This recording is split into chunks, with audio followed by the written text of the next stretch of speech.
El tema que tenemos que abordar en la clase de hoy es el de la creación en la obra de Suárez. Yo voy a partir para esta exposición de tres textos fundamentales, o de tres grupos de textos. En primer lugar, del Tratado sobre la Divina Sustancia y sus Atributos. En segundo lugar, del Tratado sobre la Divina Gracia.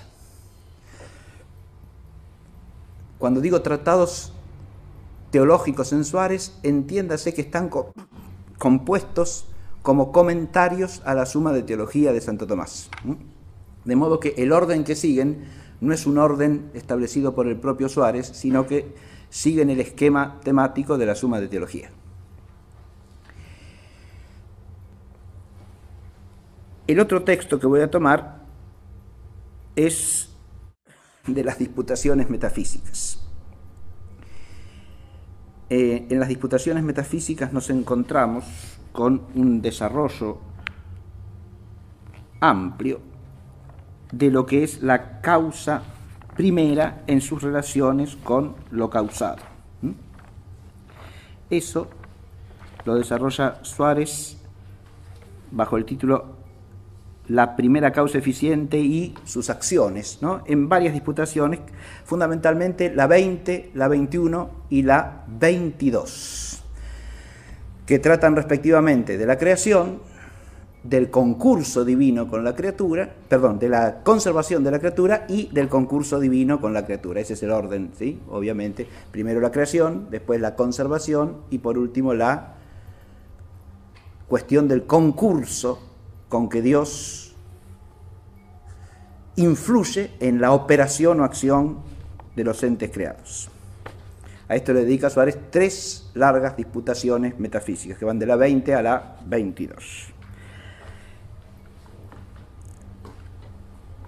Yo voy a hacer, por un lado, el esfuerzo de una síntesis del tema, haciendo la precisión siguiente de entrada. No voy a hablar de la criatura, es decir, de la obra de la creación hoy, sino de la creación en sí misma, o de Dios creador.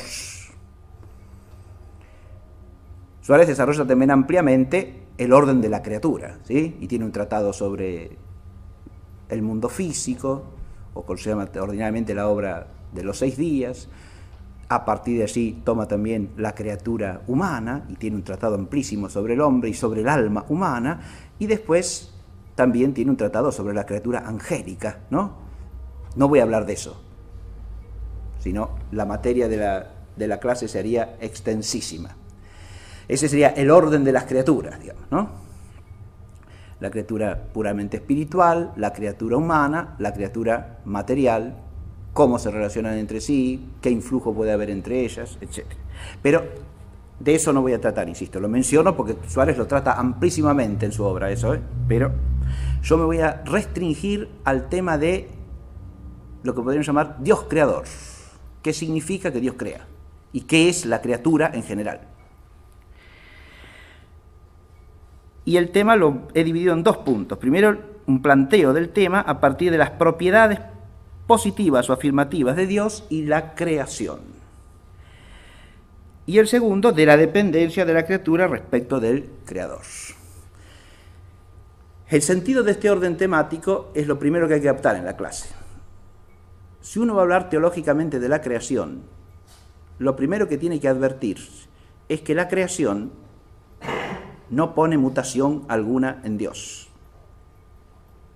No tenemos que imaginarnos a Dios haciendo algo, porque eso implicaría atribuirle a Dios potencialidad y actualización de la potencia, es decir, operación. Y en la perfección del ser divino no cabe operación en sentido estricto, porque Dios es puro acto. Ahí ya empezamos con la problemática de la reflexión teológica, que es, como decimos siempre, la de la analogía.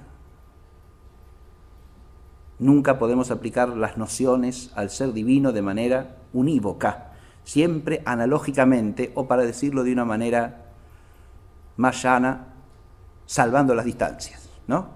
Tenemos que darnos cuenta que si nosotros pensamos el obrar o el hacer como se da en nosotros o en cualquier criatura, eso implica siempre la actualización de una potencia, que es lo que se llama rigurosamente una operación. Pero en Dios no puede haber actualización de potencia, porque Dios es pura actualidad y perfección suma. Fíjense que la actualización implica un perfeccionamiento. Se actualiza algo que es perfectible, porque el actualizarse quiere decir pasar algo de la potencia al acto, y por lo tanto implica cierta imperfección en aquel ente en el que se da. Nada puede perfeccionarse si no es imperfecto. Ahora bien, toda operación como actualización es un perfeccionamiento, ergo solamente puede darse en algo imperfecto. Consecuencia, no puede darse en Dios, que es perfectísimo. Dicho esto, cuando decimos que Dios crea, ¿qué queremos decir? Porque no hace, no. Y sin embargo, no tenemos más remedio que decir que hace existir a las cosas. Claro que sí. Las conserva en la existencia, también. Concurre en sus operaciones naturales, también. Pero todas esas expresiones se refieren a algo que pasa en la criatura. O dicho de otra manera, a algo que implica una realidad nueva desde el lado de la criatura, no desde el lado de Dios. Los efectos son lo nuevo. Esos efectos dependen del ser divino y existen solo por su omnipotencia. Pero la omnipotencia en Dios no es un hacer, es su ser. Todas esas cosas dependen para existir de la omnipotencia divina y son en virtud de esa omnipotencia que llamamos omnipotencia creadora. Todas las cosas que existen antes de existir son entendidas eternamente por Dios en su inteligencia. Para que existan, Dios debe amarlas y amarlas queriendo que existan. Y decidir que existan. Pero todas estas cosas que digo, Dios las entiende, Dios las ama, quiere que existan. Hay que entenderlo de la eternidad de Dios. No como si eso supusiera cierta modificación, alteración o movimiento en Dios. Esto lo digo como una salvedad general y para justificar la estructura de la clase, porque de lo primero que vamos a tratar es precisamente de esos atributos del ser divino que tienen que ver con la creación y en virtud de los cuales decimos que Dios es creador.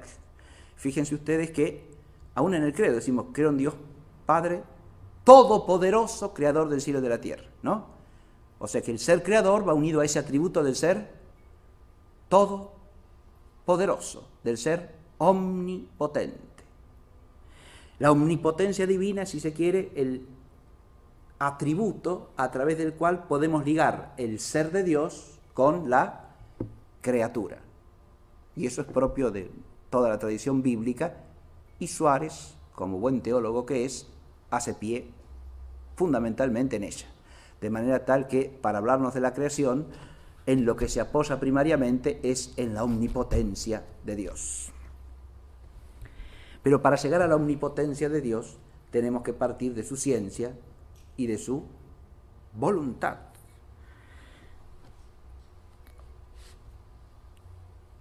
Y aquí vamos a empezar con lo que quiero que sea la modalidad de esta clase, porque yo voy a hacer un esfuerzo de síntesis, pero quiero también en esta clase empezar con otro aspecto del curso, que es leer algunos textos de Suárez, porque Suárez es ciertamente un gran teólogo sintético que presenta panoramas de una gran solidez, solvencia, pero al mismo tiempo tiene un estilo de tal precisión, minuciosidad y rigor que si uno no va a los textos es imposible transmitirlo. Entonces quiero que haya algún contacto con los textos de Suárez también, que oigan los textos. Esto que yo acabo de decir de la omnipotencia y su relación con la creación, por un lado, con la inteligencia o ciencia y la voluntad divina, por otro, lo explica Suárez en un texto que es el primero que voy a leer y comentar. La omnipotencia es un atributo de Dios. Suponemos primeramente que la omnipotencia es uno de los atributos especiales que por modo de afirmación se pueden decir propia y verdaderamente de Dios, la cual verdad es, en cuanto a la esencia misma de la cosa, de fe, pues así lo dice Dios mismo. Yo soy omnipotente, Génesis 17, 33. Y en muchos otros lugares. Y en la Sabiduría, capítulo 11, es llamado con este atributo: omnipotente, la mano de Dios que ha creado todas las cosas. Y la razón de ese nombre se dice en Lucas: no será imposible en Dios cosa alguna. En este atributo se incluyen dos cosas. Una, ser su poder verdadera y propiamente eficaz. Otra es que este poder o potencia es amplísimo en su objeto y que comprende bajo de sí todo lo posible, esto es, lo que no repugna ser. Así pues, ha de explicarse el objeto de esta potencia, de lo que he tratado ampliamente en la Disputación 30 de las Metafísicas, y a lo que no tengo que añadir nada más, porque es cosa clarísima y sin embargo ha de ser explicada ampliamente. Hasta aquí lo que hace Suárez es mostrar el fundamento bíblico de este atributo, ¿no? La omnipotencia divina la dice el propio Dios, dice. Y entonces empieza con las citas bíblicas del Antiguo y del Nuevo Testamento para mostrar que no cabe dudar de la sustancia del atributo, ¿no? Dios es omnipotente. Explica también básicamente el concepto. ¿Qué quiere decir que es omnipotente? Que tiene poder eficaz sobre todo lo posible. Y lo posible es aquello que no implica contradicción en sí mismo. Bien. Y ahora introduce una duda y la resuelve. Suele preguntarse si este atributo es distinto racionalmente de todos los demás, o si es algo de los demás bajo una razón especial a modo de concepto. Y, como dijimos antes, todos los atributos afirmativos de la sustancia divina pueden reducirse a estos tres, a saber, ciencia, voluntad y potencia. Solamente queda la cuestión de si la potencia sea la misma ciencia o voluntad o algo distinto en su razón de ellas dos. Esta cuestión la traté en el lugar citado y he sostenido que este atributo es de razón distinto de los otros dos, sentencia que estimo más verdadera, aunque sea probable también aquella que afirma que la voluntad de Dios es la potencia de Dios activa ad extra, o sea, hacia la criatura, digamos, hacia fuera de Dios, porque por su mismo querer, en cuanto es tal, tiene la eficacia para producir lo que quiera. Estimo como más probable que esta eficacia conviene inmediatamente a la divina esencia en razón de su ser y de su suma actualidad, y que la omnipotencia no es otra cosa que el mismo ser divino en cuanto por sí mismo es eficaz ad extra, como declaré en el lugar citado.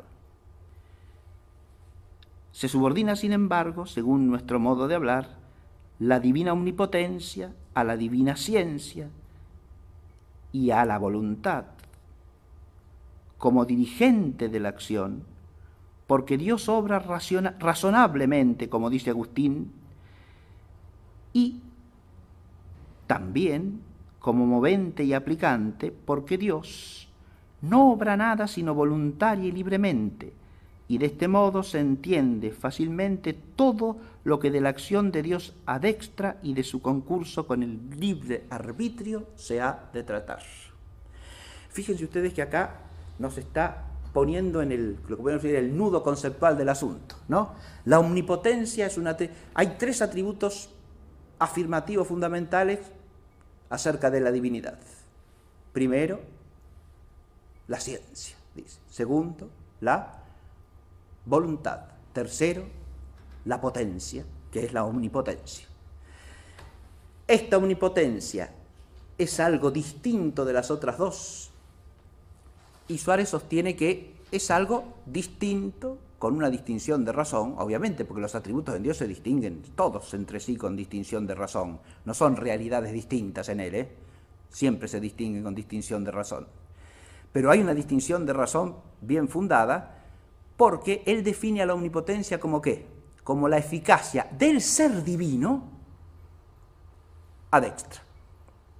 Esa sería su omnipotencia, la eficacia del ser divino ad extra.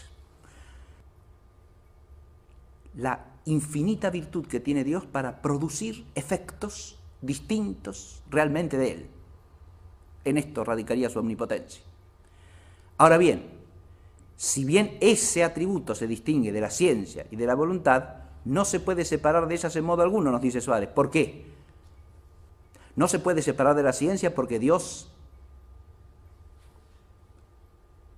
obra eficazmente ad extra, razonablemente, dice, sabiamente, de manera tal que todo lo que hace lo hace con sabiduría, como dice la misma Escritura, ¿no?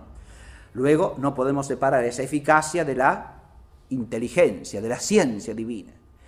Y en segundo lugar, todo lo que obra, lo obra, como dijo aquí, voluntaria y libremente, porque esto es fundamental en el Tratado de la Creación, ¿no?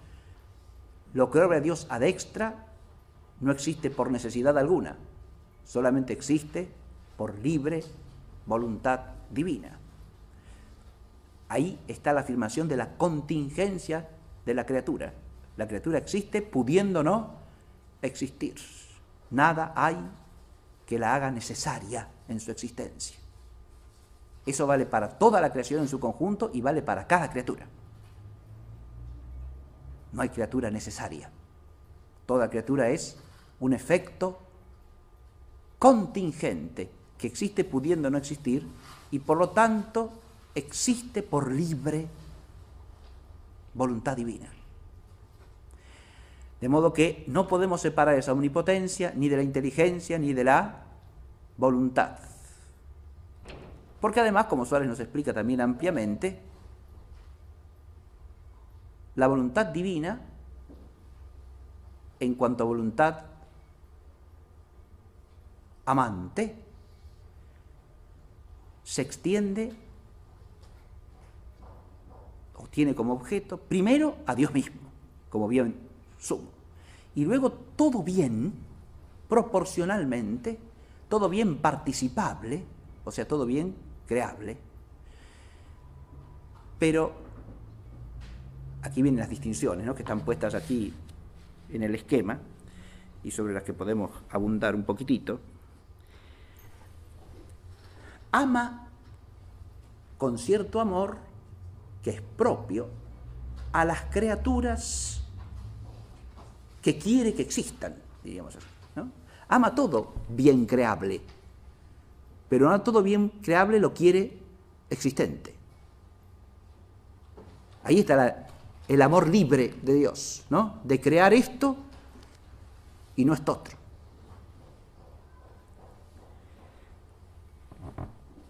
De nuevo, cuando decimos estas cosas, no supongamos proceso alguno de deliberación en la interioridad divina, ¿no? La ciencia divina, tal como la trata Suárez, se desarrolla a través de una serie de distinciones, de las cuales yo voy a mencionar nada más las más importantes para relacionarlas con la creación. La primera distinción clásica que hace, no la inventa él, ninguna de estas distinciones las introduce él, ni estos conceptos son propios de él. Él los expone siguiendo la tradición clásica de la teología patrística y escolástica, y con abundancia de citas de múltiples autores. La primera distinción que consta allí es la de ciencia de visión y ciencia de simple inteligencia, porque dentro de la ciencia divina se llama ciencia de visión aquella que recae sobre las cosas que tienen existencia real ad extra, o que tienen alguna forma de existencia real. Es decir, empezando por Dios mismo, ¿no? Dios tiene ciencia de visión de sí mismo, y tiene ciencia de visión de todas las criaturas realmente existentes. Las ve en su propia inteligencia, No es que dependa para verlas de la cosa que existe ad extra. Porque si no tendríamos que poner una pasividad en Dios receptiva del ser de la criatura. Las entiende en sí mismo, con una inteligencia que es anterior a la existencia de la cosa. Pero con ciencia de visión. En cambio se llama ciencia de simple inteligencia la que tiene de todos los posibles en cuanto posibles.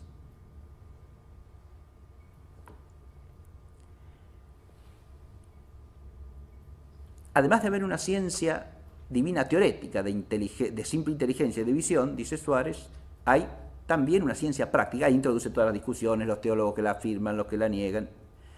Pero Suárez sostiene que hay una inteligencia divina práctica, precisamente en relación con la dependencia de todas las cosas de Dios, porque Dios crea. Y por lo tanto hay una inteligencia práctica creadora, y hay una inteligencia práctica providente, porque Dios crea lo que entiende y lo que quiere crear. Y ahí es donde aparecen las ideas. Suárez en esto enseña la doctrina clásica de toda la gran metafísica patrística y escolástica. Existen en Dios las razones eternas de todas las cosas creables, de toda cosa distinta de Dios. Y Suárez dice que existe no solo de cada cosa según su naturaleza general, sino de cada cosa tomada en su última singularidad. Y parece razonable sostener eso. Esas ideas se llaman ideas en cuanto contienen la determinación y especificación de la cosa, y Dios ve en ellas las cosas. Se llaman razones eternas porque son el fundamento sapiencial, inteligencial del ser de las cosas. Son como la razón de su ser. Y se llaman ejemplares porque son el modelo, el arquetipo al cual las cosas creadas se conforman, en su ser de nuevo. En el Tratado de la Voluntad Divina, Suárez hace hincapié también en toda una serie de distinciones que tienen que ver con la creación. El amor divino tiene como objeto primario al propio Dios, que es el bien infinito y perfectísimo. Y como objeto secundario, todo bien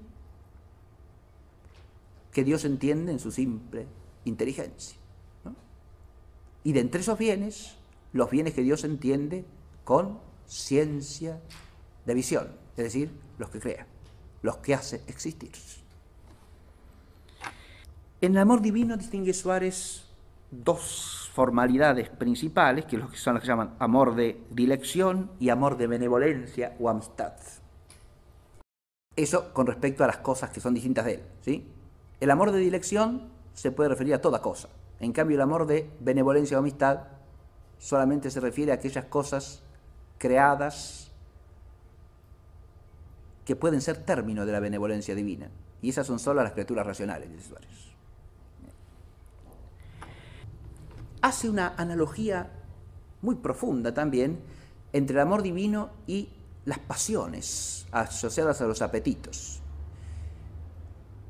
Descarta como inanalogables las pasiones que tienen que ver con el apetito irascible. Y está bien. Porque no cabe en Dios esperanza, por ejemplo, porque es siempre de algo, de un bien por venir, ¿no? Por ejemplo. En cambio, ve las pasiones que tienen que ver con la concupiscible, como hay en Dios amor de dilección, quitándoles todo lo que tienen de imperfecto, dice, se pueden analogar a Dios. Y así habla del amor, del deseo, de la delectación o gozo, del odio y de la fuga, ¿no? Estas dos últimas en relación con lo que es malo, ¿sí? Con lo que es intrínsecamente malo. Aquí también atrae una larga discusión de si en qué sentido en Dios cabe odio, de qué, ¿sí? Y contesta que principalmente del pecado, ¿no? Que es lo que se opone al bien divino. Y no es más que el amor en relación con el rechazo de lo que impide el bien. No es otra cosa que eso. O sea, no tiene entidad positiva, sino que es el amor mismo en cuanto rechaza lo que se opone al bien amado. Todas estas cosas existen en Dios como ¿qué? Como acto puro de amor y no como movimiento pasional en un sentido de pasividad o de efecto en nosotros de la realidad del bien amado, ¿no? En Dios no cabe efecto alguno. Todo efecto es ad extra.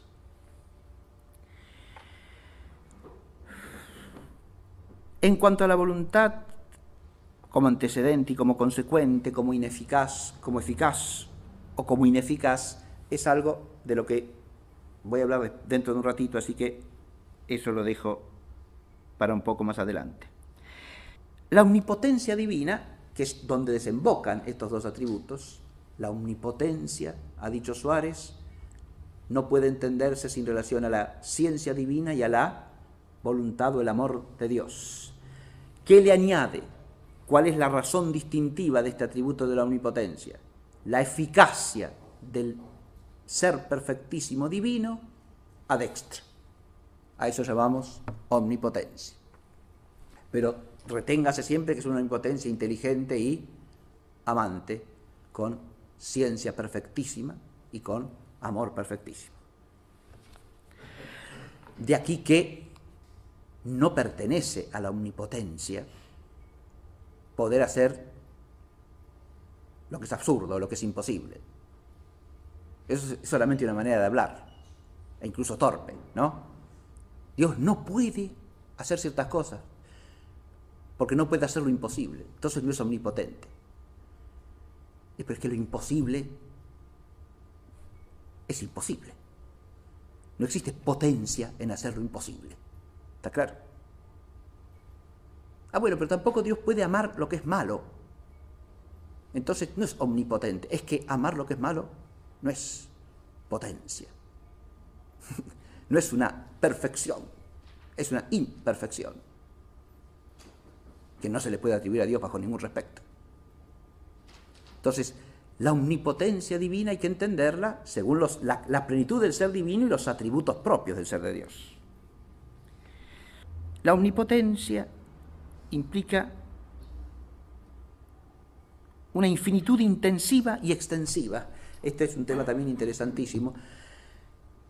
La infinitud intensiva se refiere a lo que podemos llamar la capacidad creadora. Es decir, hacer existir lo que de suyo es nada, en cuanto a su realidad. Eso es lo que se llama la omnipotencia intensiva.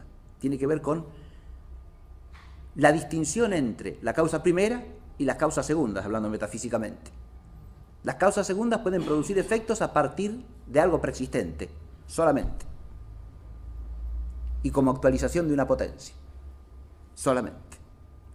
En cambio, la infinitud intensiva de la omnipotencia divina radica en que Dios hace existir lo que de suyo no tiene ser alguno. Pone en el ser lo que de suyo es nada.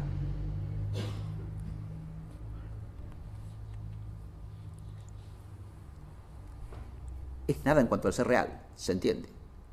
Uno dice, bueno, pero es como inteligido por la ciencia de simple inteligencia divina eternamente. Claro que sí. Pero eso es el ser de Dios, no el ser de la criatura.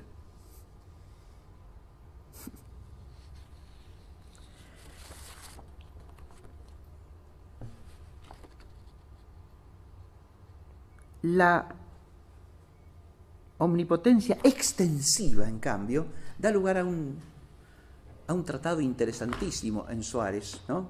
¿En qué consiste la omnipotencia extensiva?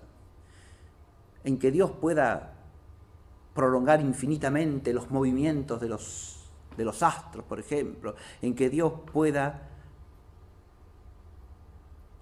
hacer que cierta actividad del ente creado se expanda siempre más y más o se perpetúe constantemente.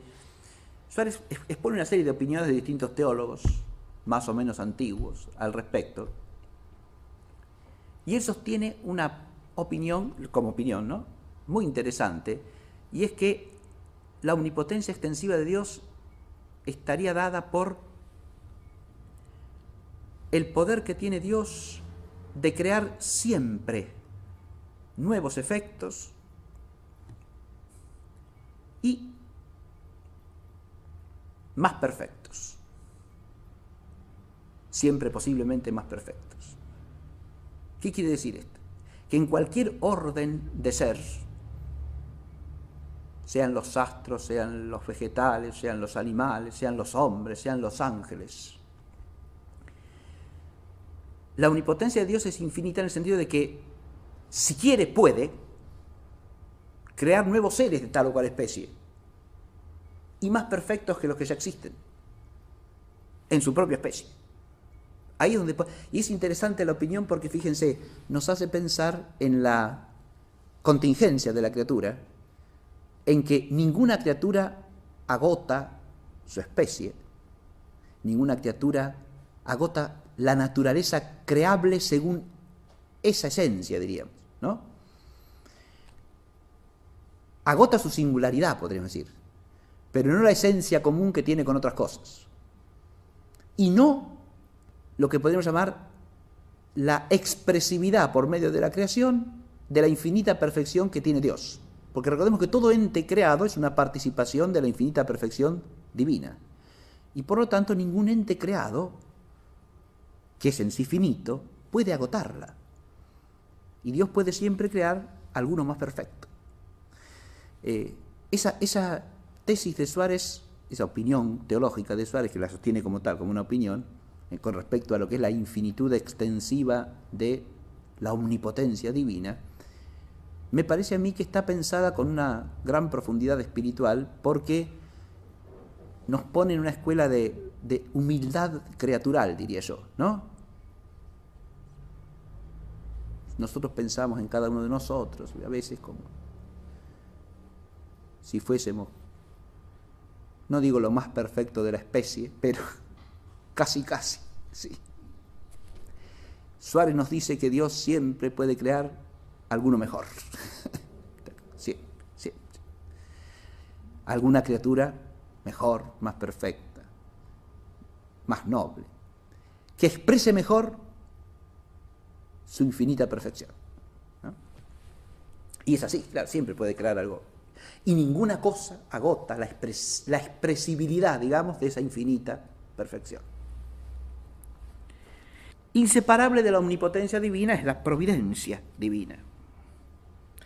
Y Suárez ahí distingue la providencia divina, que no es otra cosa que la inteligencia y la voluntad de Dios, de nuevo, la ciencia y la voluntad divina, el amor divinos, en cuanto que Dios gobierna la creación. Y por lo tanto, predispone providentemente todos los medios para que el conjunto de las criaturas alcance su fin. En cuanto a la providencia, hace dos distinciones fundamentales.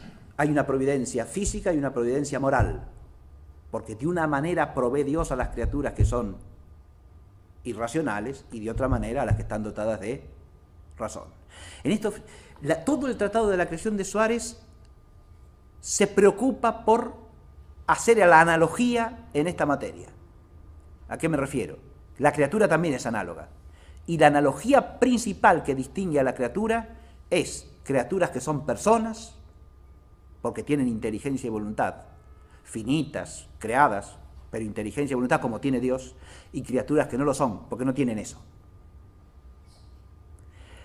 Respecto de las criaturas que no son personas, hay lo que se llama la providencia física. En cambio, respecto de las criaturas que sí son personas, hay una providencia especial que es lo que se llama la providencia moral. Porque Dios tiene que proveer ahí con respecto a criaturas que, por ser inteligentes y capaces de voluntad libre, tienen que ser instruidas, amonestadas, castigadas, premiadas, advertidas, etc. ¿Está claro? Nada de eso se puede hacer con una criatura infrarracional. Entonces la providencia con respecto, la providencia de orden moral, como la llama Suárez, es mucho más compleja y rica, si se quiere, que la providencia de orden físico. Y no se pueden unir las dos en una única noción unívoca, porque Dios no provee del mismo modo para los seres infrarracionales que para los seres racionales. De hecho, gobierna en sentido propio solo a los racionales, como ya vimos en el Tratado de la Ley, ¿no? Porque la ley, como precepto para el súbdito racional, solamente la da para aquellas criaturas que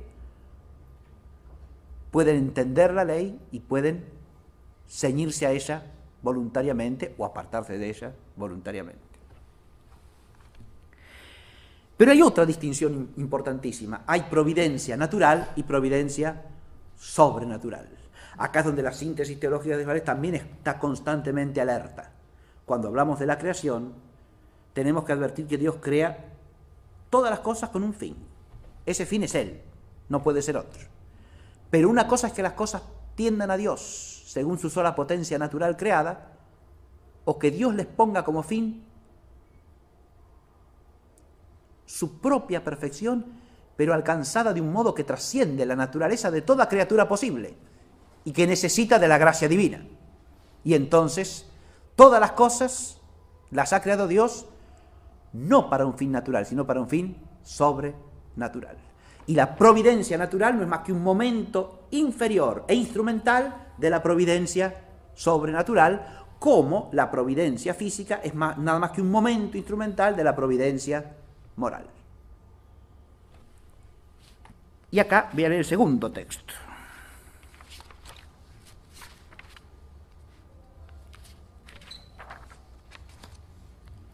Dice Suárez: doble es el orden de acciones de la omnipotencia. Las acciones de esta potencia divina podemos distinguirlas en dos órdenes.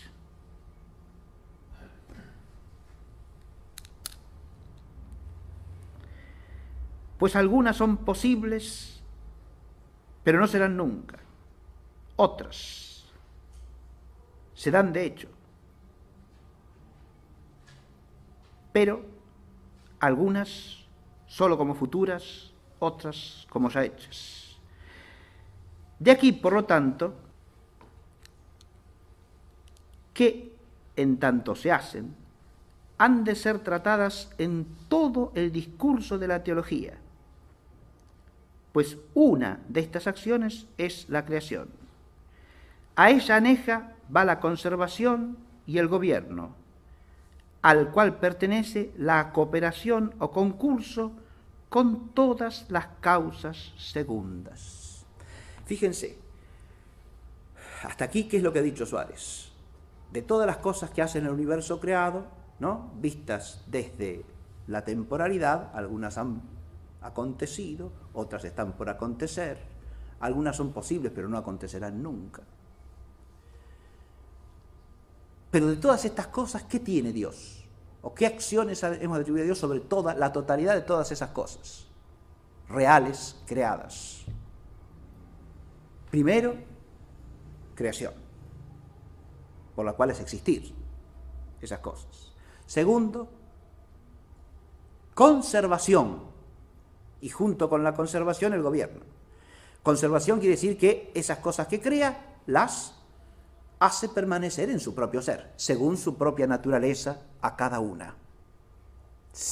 Y la creación y la conservación no son lo mismo. Ahora ya pasamos al segundo punto, ¿no? Acá, con este pasaje ya entramos en la segunda parte de la clase, porque acá Suárez está resumiendo el esquema que desarrolla en las disputaciones metafísicas, ¿no?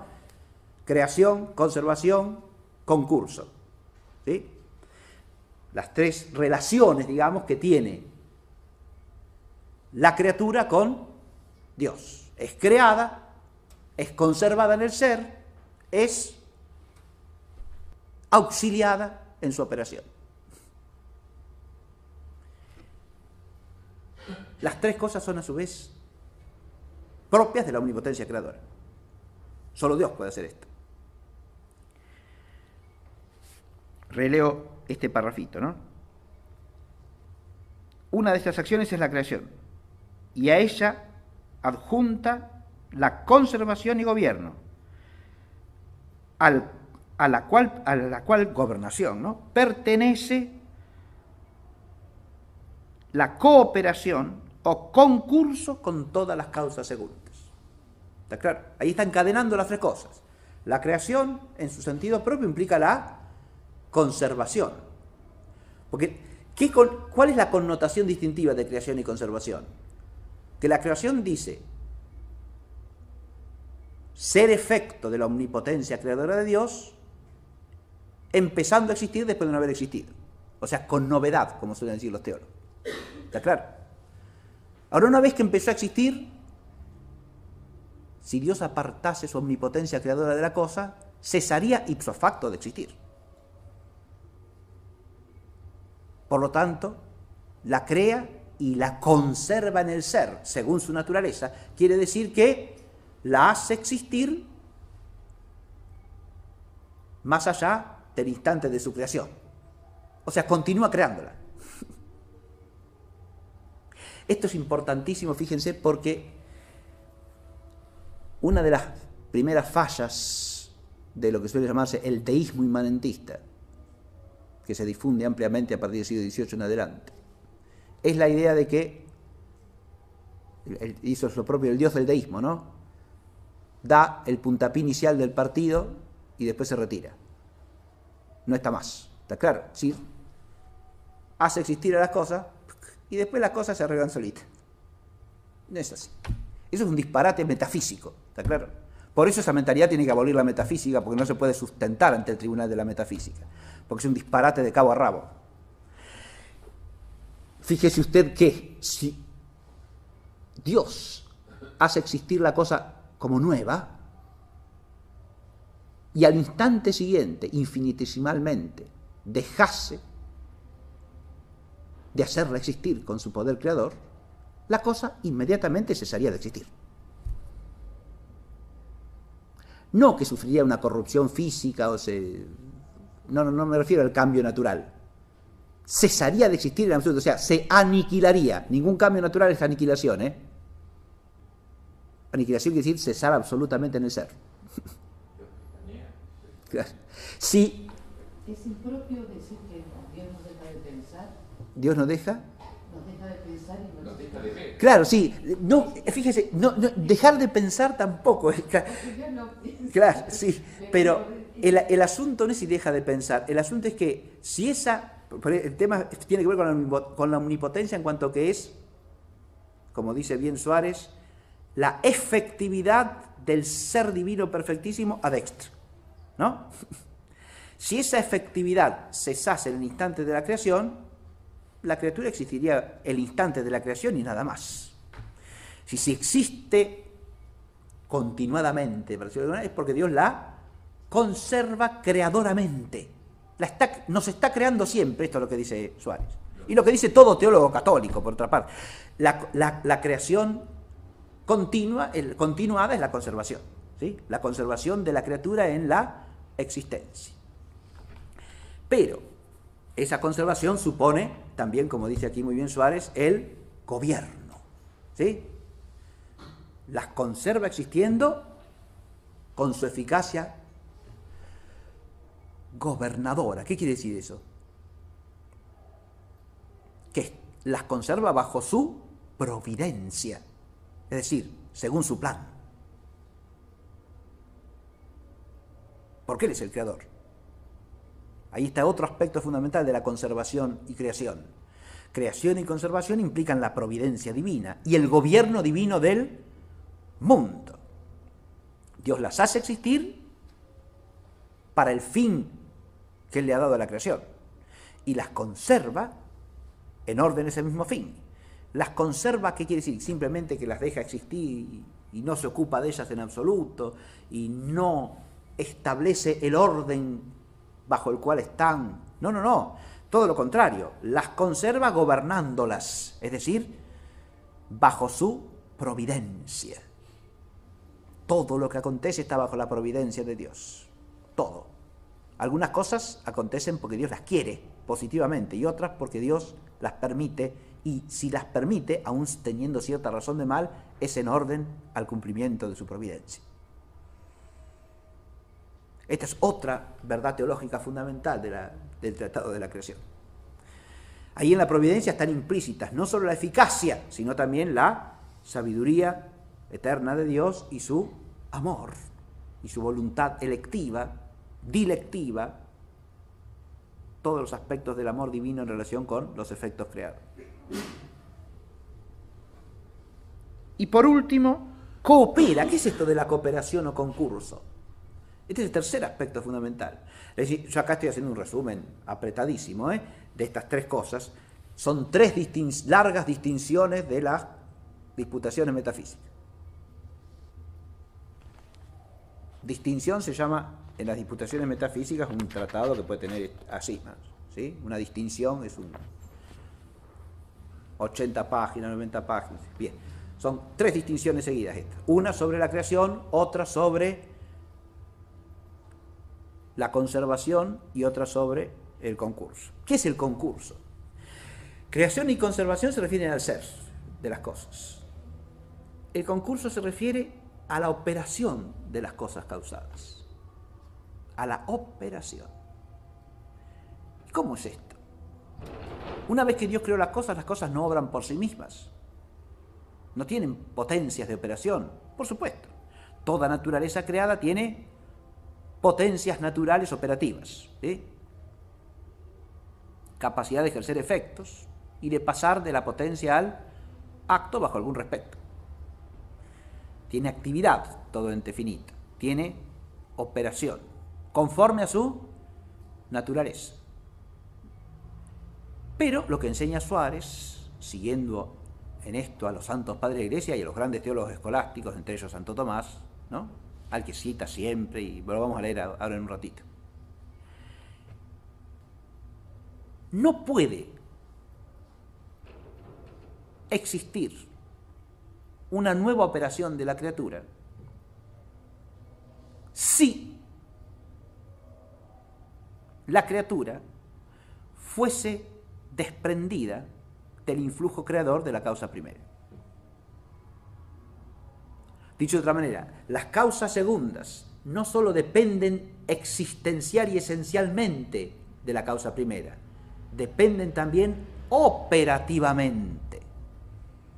Así como el ser de la causa segunda. Las causas segundas son los entes creados en cuanto pueden producir ciertos efectos, ¿no? Llamamos causas segundas.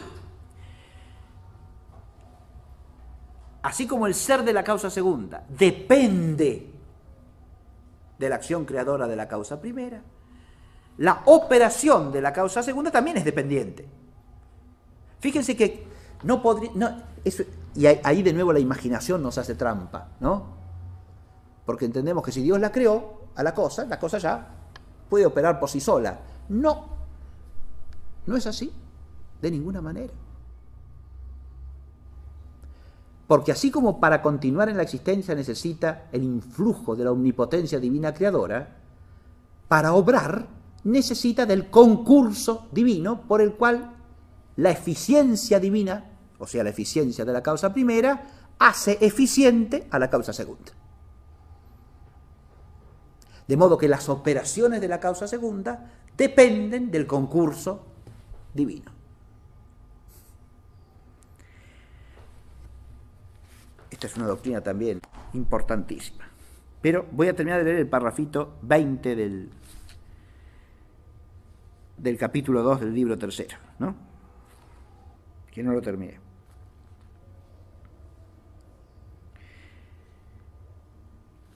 Distingue entonces las tres cosas: creación, conservación, cooperación.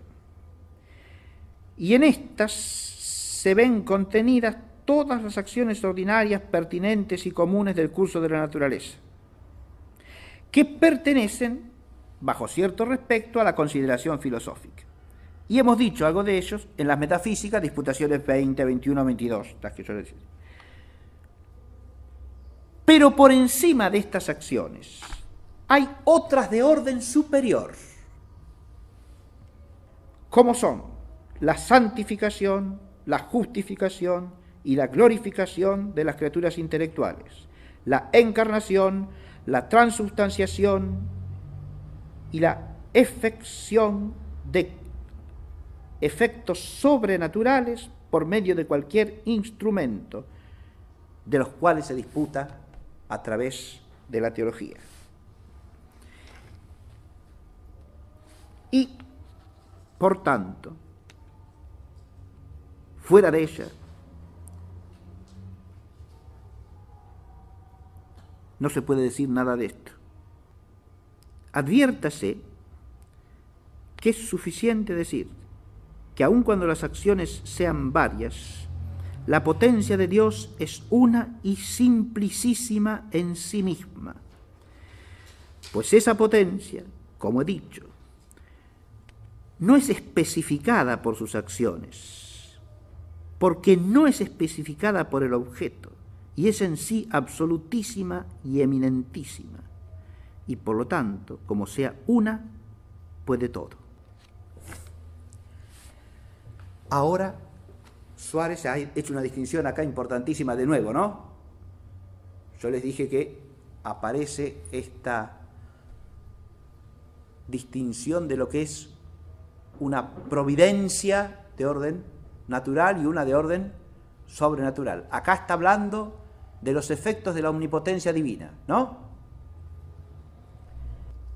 En cuanto esos efectos son de orden natural, dice Suárez, puede ocuparse de alguna manera de ellos en la filosofía, ¿no? Por eso hemos tratado en la metafísica, en las disputaciones metafísicas, de esto, de la creación, de las cosas creadas, de las cosas conservadas, de las cosas en cuanto reciben el concurso divino, ¿no? Pero hay efectos de un orden superior al de la naturaleza, y son los efectos sobrenaturales. Acá la omnipotencia de Dios no se limita solamente al orden natural, sino al orden sobrenatural, del que solamente puede tratar, como dice Suárez, la teología. Es el objeto propio, digamos, de la teología. El otro objeto lo comparte con la filosofía, digamos así, lo que es de orden natural. Pero el objeto propio del teólogo es el conjunto de los efectos que son de orden sobrenatural. Y esta omnipotencia sobrenatural es la que tiene que ver de modo próximo con el fin último que la providencia ha puesto a toda la creación.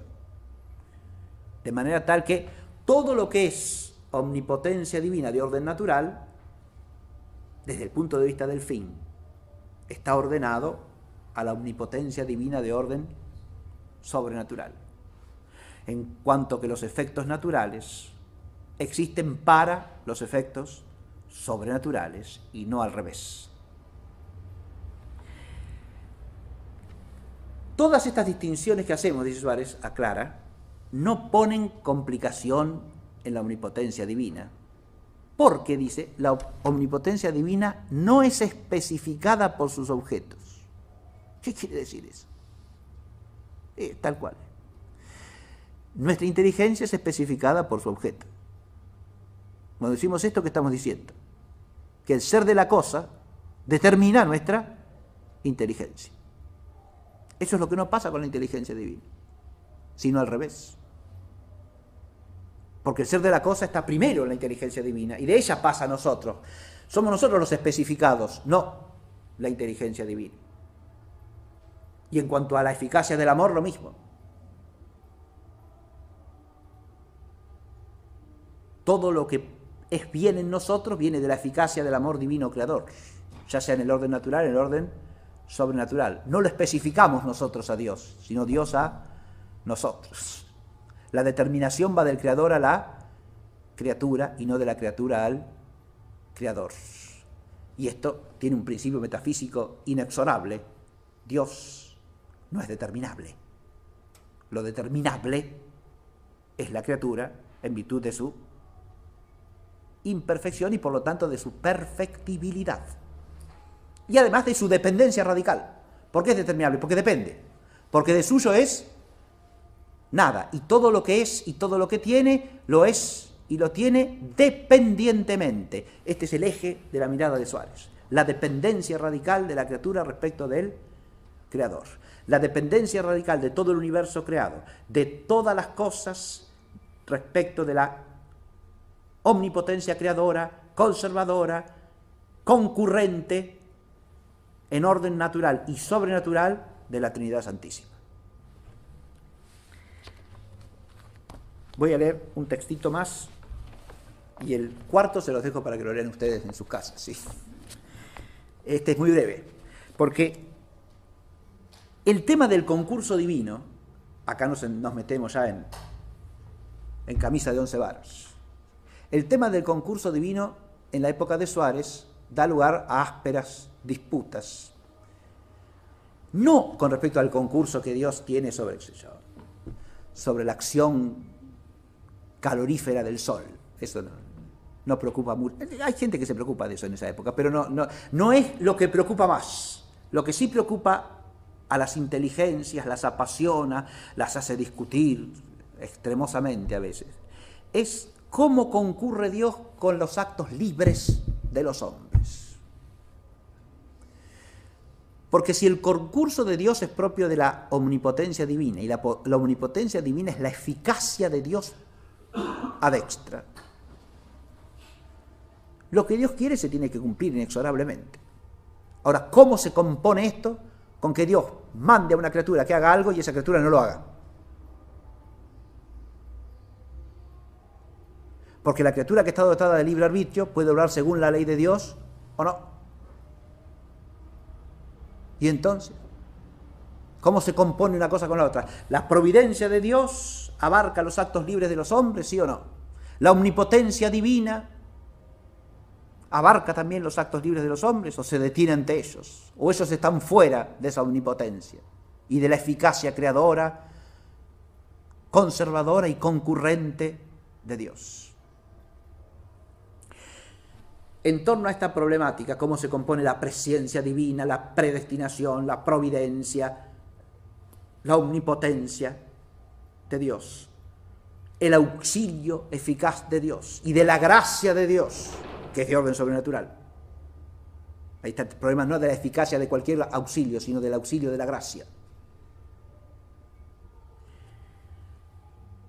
Con el libre arbitrio de la criatura humana. Esas son las controversias de auxiliis. Suárez interviene en estas controversias, sosteniendo una posición fundamentalmente equilibrada, muy clásica. Suele contárselo dentro de lo que se llama la escuela jesuítica. Sin embargo, no es un molinista sin más, porque hay aspectos de la doctrina de Molina que Suárez no admite. Por ejemplo, la famosa ciencia media, que es una de las piezas claves de la tesis molinista en sentido estricto. Pero tampoco admite la premoción física como la enseña Báñez, por ejemplo, que se va a convertir en el caballito de batalla de la llamada escuela tomista en ese momento, ¿sí? la premoción física como signo de la eficacia del concurso divino, que se atribuye también a la gracia de Dios en cuanto afecta al libre arbitrio del hombre, la premoción física. Suárez, siguiendo su línea de distinguir siempre analógicamente el influjo divino sobre el ente físico del influjo divino sobre el ente que es capaz de actos morales, o sea, libre, no acepta la doctrina de la premoción física en el sentido en que la enseña Báñez, pero además sostiene que no es de Santo Tomás esa doctrina. Eso obviamente es ampliamente opinable, ¿no? Pero yo creo que Suárez tiene razón en decir que la manera en que Báñez la enseña no viene de Santo Tomás.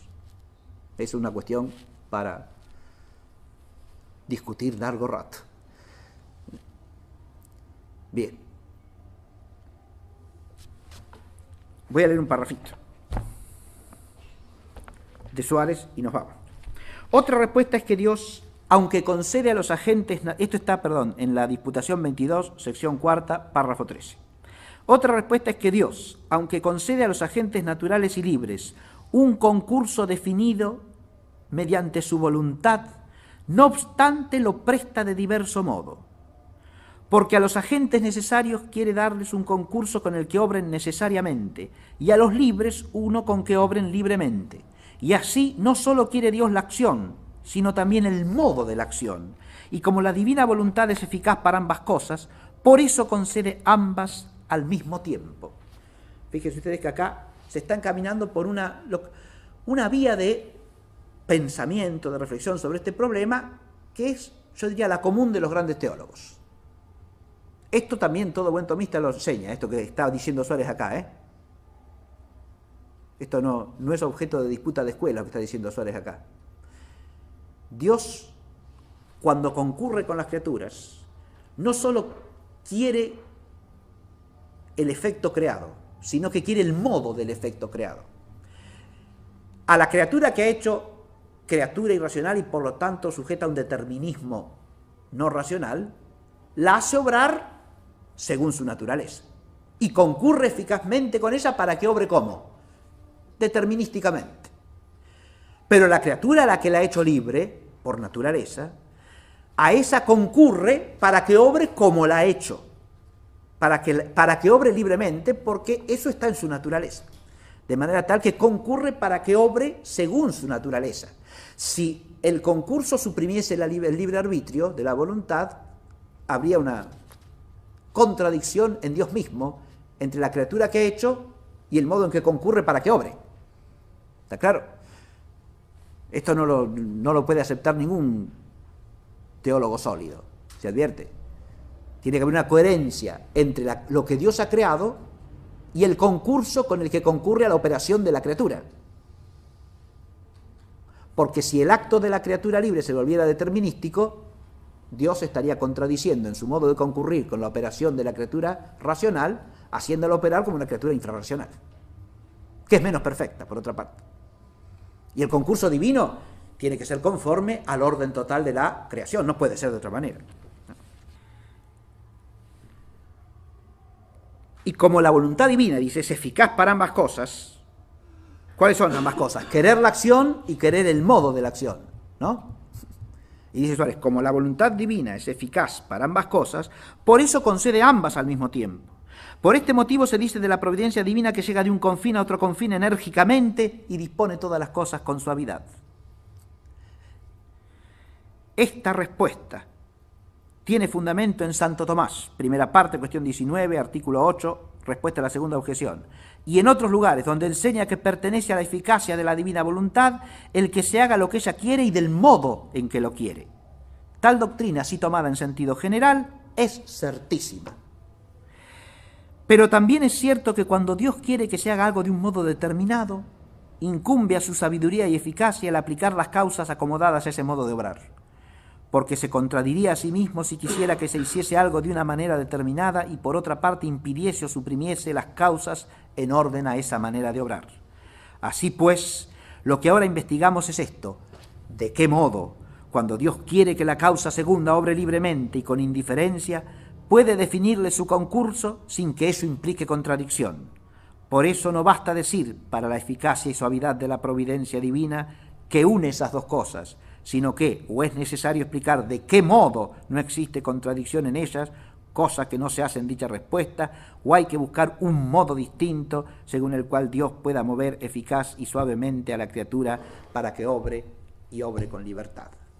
Fíjate que acá está planteando el que es certísimo, y nadie en su sano juicio como teólogo va a discutir esto. Lo primero que ha dicho, que Dios concurre en la acción y en el modo de la acción, y que si la criatura es libre, Dios concurre a que opere libremente, no suprimiendo la libertad.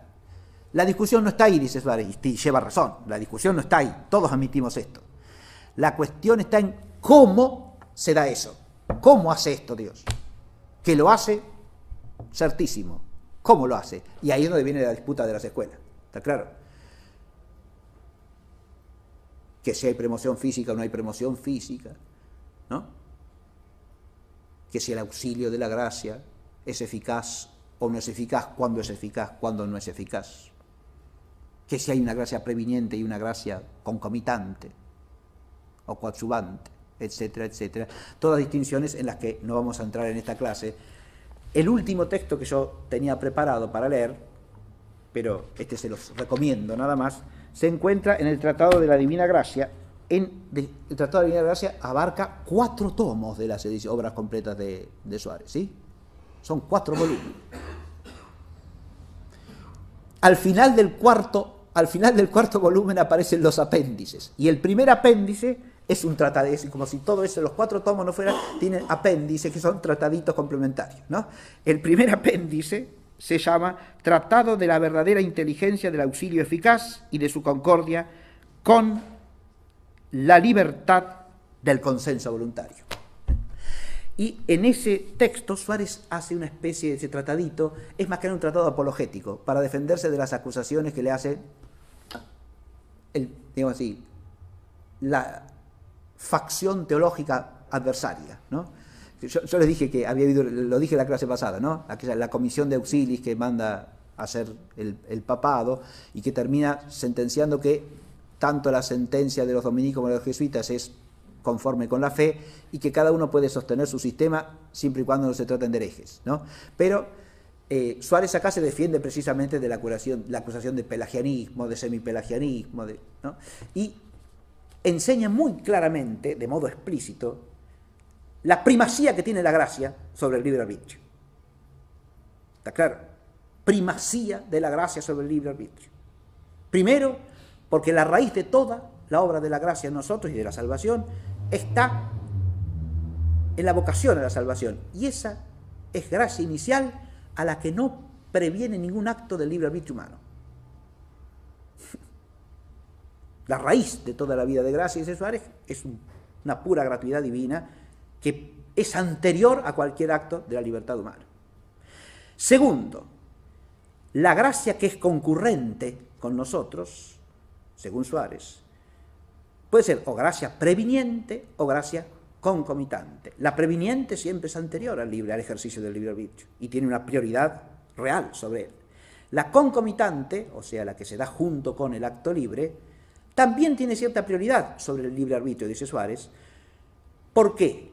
Porque tiene una prioridad de dignidad. Es más excelente ella, como don sobrenatural, que el acto del libre arbitrio, que es de la naturaleza humana. Y porque cooperan a un mismo efecto, pero desde planos distintos. Porque el libre arbitrio, el acto del libre arbitrio, lo pone el hombre con el concurso de Dios, y el concurso divino, en el orden sobrenatural, es puesto directamente por Dios. De manera tal que hay una prioridad de dignidad siempre de la gracia sobre el libre arbitrio de la voluntad humana, y eso es lo que enseñamos nosotros, dice Suárez, no otra cosa.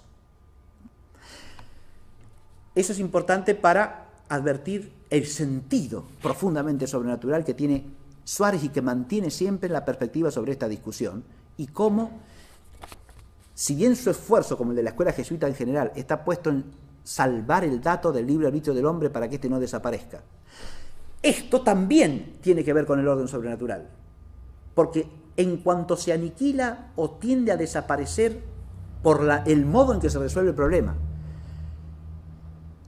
la autenticidad de la parte que le cabe al libre arbitrio del hombre, desaparece la parte de la responsabilidad del hombre y no se ve tampoco la razón de la providencia de Dios en cuanto que premie o en cuanto que castigue. Por eso Suárez insiste tanto en no confundir la providencia física con la providencia moral y la eficacia concurrente de Dios en el orden físico con la eficacia concurrente en el orden moral. Y eso es lo que a él no le parece aceptable de la manera bañesiana de enseñar la premoción física, que parece reducir un modo de operación que es propio del ser espiritual y racional a un concurso de tipo físico, que está pensado propiamente para explicar cosas que hacen a los seres materiales. Con esto hemos presentado el tema de la creación suficientemente y la próxima trataremos, si Dios quiere, de los misterios supremos de la fe, que son la Trinidad y la Encarnación. Bueno, muchas gracias.